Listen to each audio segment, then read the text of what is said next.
Well, hello everyone. Happy $15 Friday. We're going live today for $15 Friday because why not? It's been a minute. I haven't gone live in a second. So today we are talking about another delicious $15 wine, as always, coming from our friends at Wine Access. And this one is from Spain again. So I called this video Vacationing in Rioja because honestly, this glass takes me right there. Even though I haven't actually been to Rioja, I feel like there is something happening with this wine that just transports me immediately to what I imagine is actually there. So Rioja is where we're stationing today. Grab your hat. Come on a little trip with me. We're going to be talking about the Tempranillo grape. This is what's in my glass right now. And the wine we're talking about is the Marqués del Atrio. This is 85% Tempranillo and 15% Graziano, which is a very common blending grape in Rioja. So before we get into it, since we always sort of give you guys, there's a me, I always give you a little background on where we are in the world. So like I said, we're in Rioja, which is in Spain. If you caught the video on Cava, we're just going to be like slightly northeast of the Pinedas region. So north central Spain. We are in the wider appellation or DOC of Rioja. So it encompasses actually three smaller subregions, but this one right here is just saying Rioja, and it is a Reserva. So what does Reserva mean on this label? I think this is one of those words that you see in a label and you're like, well, Reserva, that's got to mean like it's better in some regards, and in some regards, you're right, it is kind of better. So there is a classification system or labeling requirements in Spain. And Reserva basically means that the wine has to be aged for a minimum of 3 years, one of which has to be in oak. So you'll see Crianza, you'll see Reserva, you'll see a few others depending on which wine you're talking about. But we're talking about Reserva here today, and this is actually a 2015 vintage, if you can believe it. So $14.99. You're getting a minimum age of 3 years because it says Reserva on the label, and you're also getting a little extra bump because why not? That's pretty awesome. Rioja, I'm not really surprised to find a great quality $15 wine from this region. As I mentioned before, Spain, just an outstanding place to get value. In fact, a lot of my wine cohorts, even friends who are just, generally, wine lovers, don't really, love it, don't really like study it, don't get immersed in it in the way that maybe nerds like I do, but they know Rioja for being like the place to go to for value. So like I said, we're talking about the Tempranillo grape today. And if you're unfamiliar with Tempranillo, I'll spell it out for you. It's Tempranillo. And this is a grape that is most often found in Spain, a little bit in Portugal, and then you'll find it sort of scattered around the world. You've got a few little plantings in California. You've got a few plantings in Washington, interestingly, and I'm really excited because in a couple of months, maybe a couple of weeks, I'm actually not sure what the timeline is, we're going to be talking about an outstanding Tempranillo from Washington State.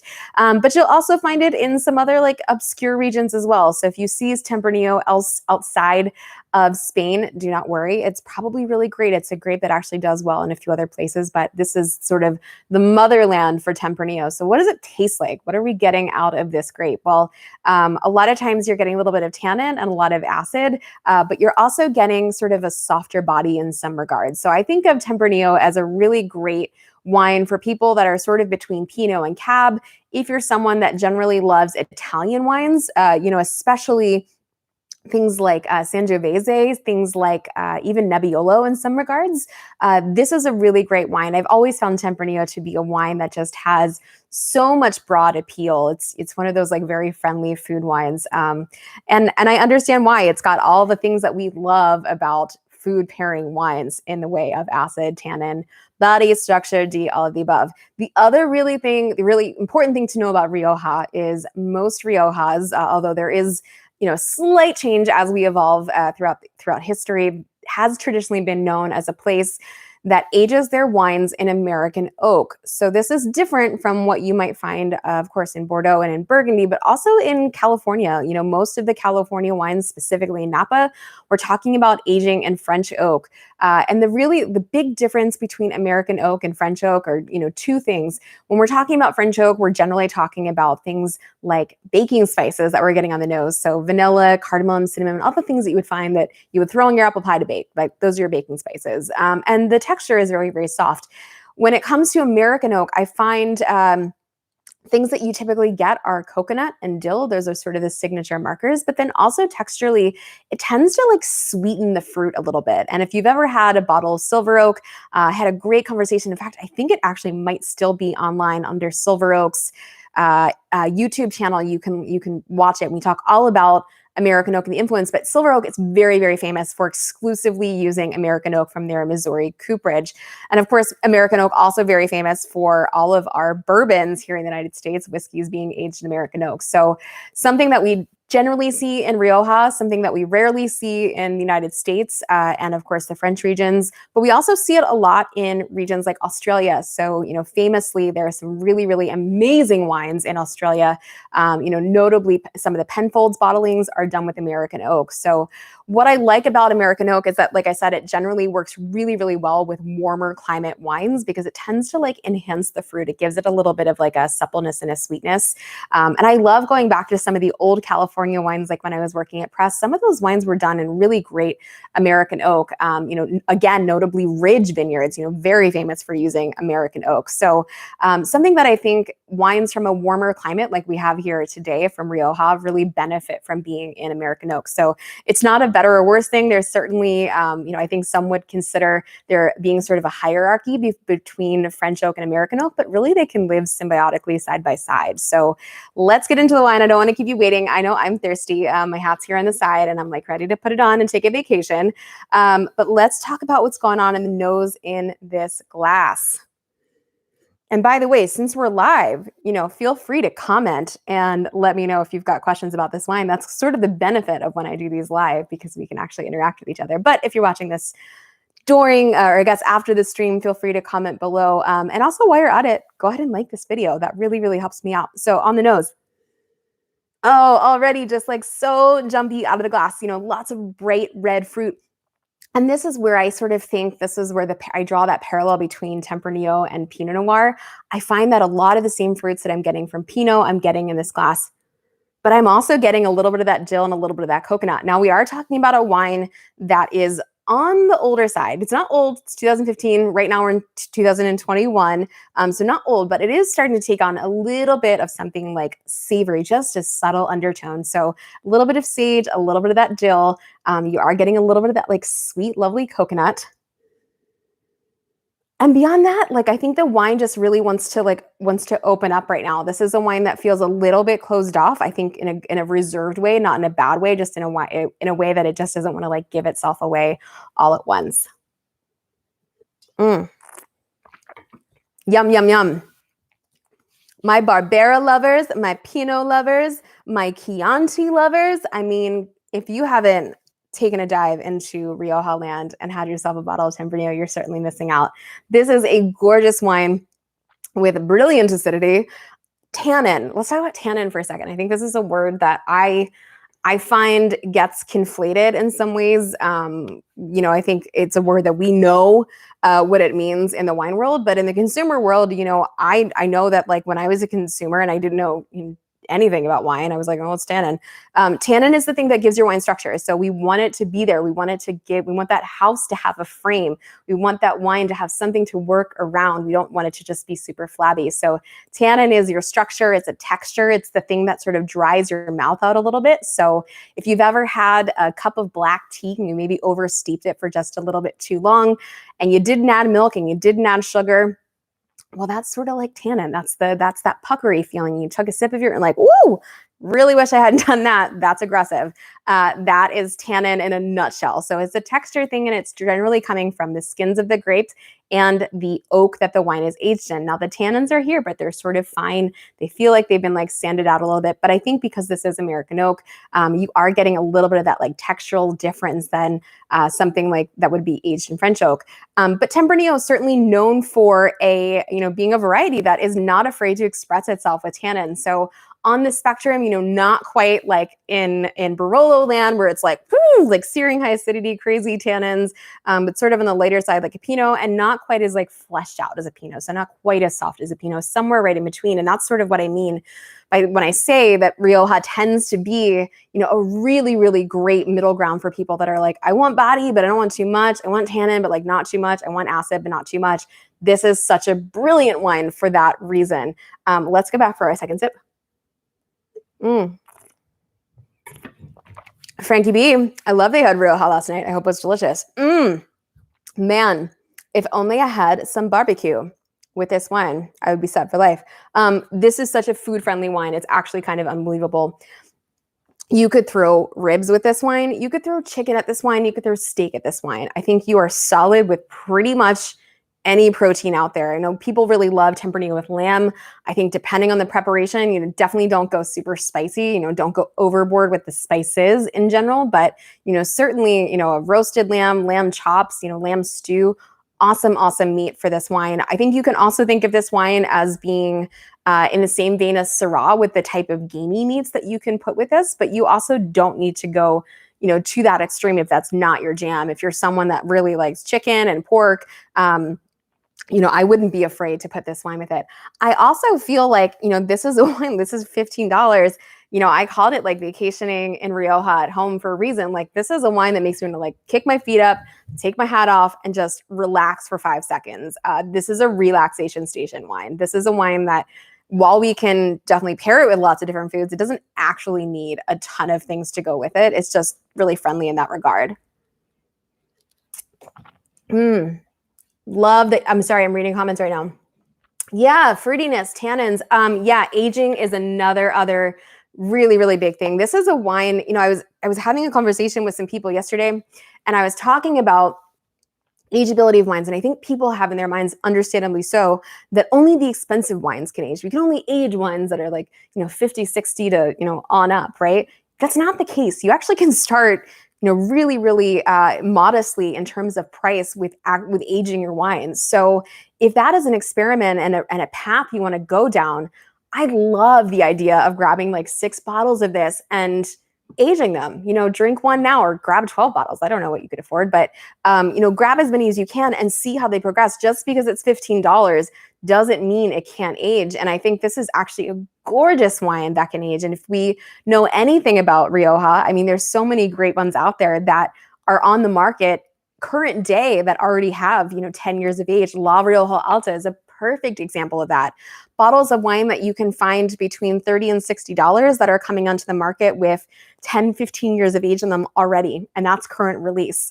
So Rioja has always been known for, as a region that can hold its own in that regard. They've also been producing wine for like 2,000 years. So they sort of know what they're doing in this way. I'm going to keep tasting this. Give you guys a few more tasting notes. Yeah. I think when I'm thinking of like, if this, then that, what will you, who will like this wine? This is a wine that I think if you're a Sangiovese lover, if you're someone that loves Tuscan wines, if you love Chianti, this is a really, really great sort of, adjacent wine to that. Maybe, depending on the producer, maybe a little bit softer depending on, who's making the wine. I just did a blind tasting the other day and like my mind was blown because I had a Sangiovese and I was like, surely this is Bordeaux, but I was humbled immediately. But I think this is a wine that has the juiciness and the fruit, but not being over the top. And if we think about the quality of the fruit, which is always something that I think is really, really important, the quality of the fruit is very old world, so to speak, in style, meaning that it's not super, super ripe. Even though we're in a warm climate, it's not super, super ripe, but it's not, it's not tart. It's not, Burgundy tart. It's not Bordeaux in a cold vintage tart. It's just kind of like right on an even playing field.